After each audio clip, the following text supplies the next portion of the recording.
Cada minuto se publican en Instagram más de 695.000 stories. ¿Sabes lo que eso significa? Pues que no hay ejército capaz de filtrarlo todo. Es un frío algoritmo el que determina y examina si de entre todo lo que se sube hay infracción de propiedad intelectual o no.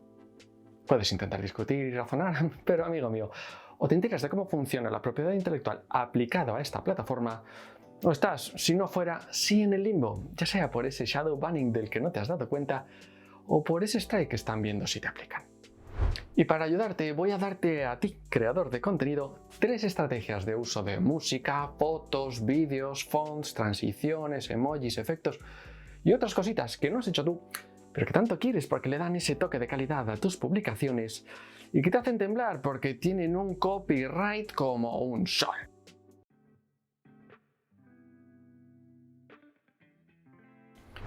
La primera no te la doy yo, pero te la desvelo. Es para macarras y consiste en coger material ajeno salvajemente y usarlo en modo bajo el radar. Es decir, metiéndole edición como distorsiones de voz o formato, cambios de color o recortando a 15 segundos. O en plan a tumba abierta, esperando a retirar cuando llegue la denuncia para evitar la sanción. Los dos sabemos que esto no debe hacerse, aunque sea una práctica común, porque que otros o muchos lo estén haciendo no significa que haya vía libre. Además, en la red del postureo por excelencia, ¿qué te hace pensar que sabes que realmente tienen o no tienen los derechos sobre ese contenido? No arriesgues tanto, que las consecuencias acaban llegando. Y si no es al principio, pues tanto peor, porque cuanto más alto, mayor es la... La segunda estrategia consiste en usar recursos públicamente disponibles con inteligencia.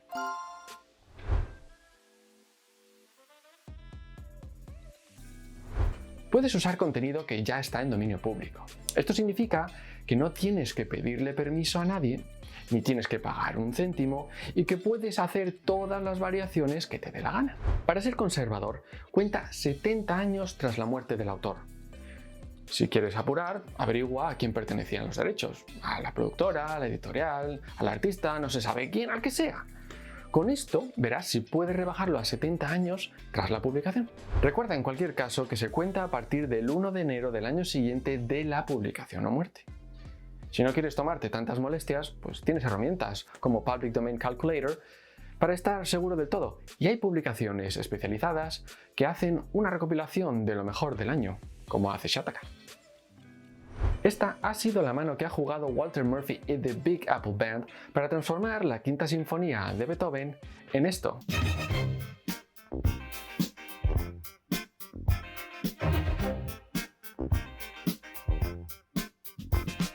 ¿Y qué te sonará de una campaña publicitaria de una conocida marca de casa de apuestas? También puedes optar por bases de datos gratuitas. Hay muchas y cada vez mejores, aunque no son tan buenas como las de pago. Para un uso puntual está bien, pero no esperes artículos de lujo y estate atento a las condiciones reales de uso. No te fíes de etiquetas como libres de derechos de autor, porque puede que el tipo lo esté publicando así, pero que no tuviera los derechos y el titular original la pague contigo. O que te dejen usarla para una red social concreta, por ejemplo para tu post, pero no para tus contenidos patrocinados o en tu propia página web. En los términos y condiciones podrás salir de dudas. Por otra parte, si eres usuario habitual de Instagram, seguramente sepas que existe la opción música dentro de la red social. Se llama Instagram Library. Con esta opción te quitas de dolores de cabeza, de búsquedas y permisos. Pero eso sí, si la quitan te quedaste sin ella y no la puedes usar fuera de Instagram. Y ojo, que no todos los canales de dentro de Instagram dan las mismas opciones. No es lo mismo un post normal que Instagram TV, Stories o Reel.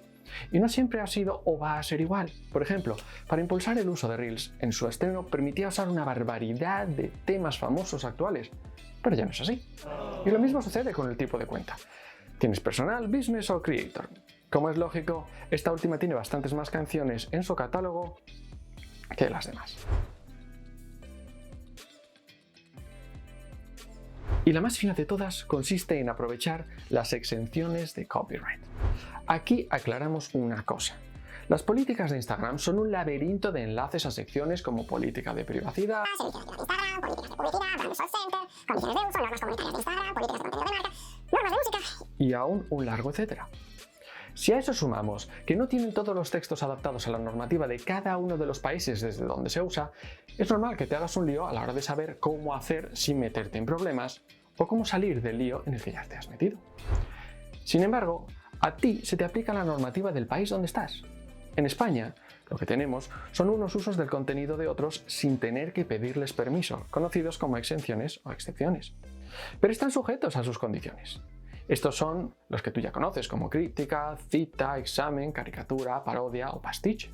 Y es basado en eso que puedes hacer, por ejemplo, en Reaccionando a. ¿Quiere esto decir que me olvide de usar el fair use? Hombre, no.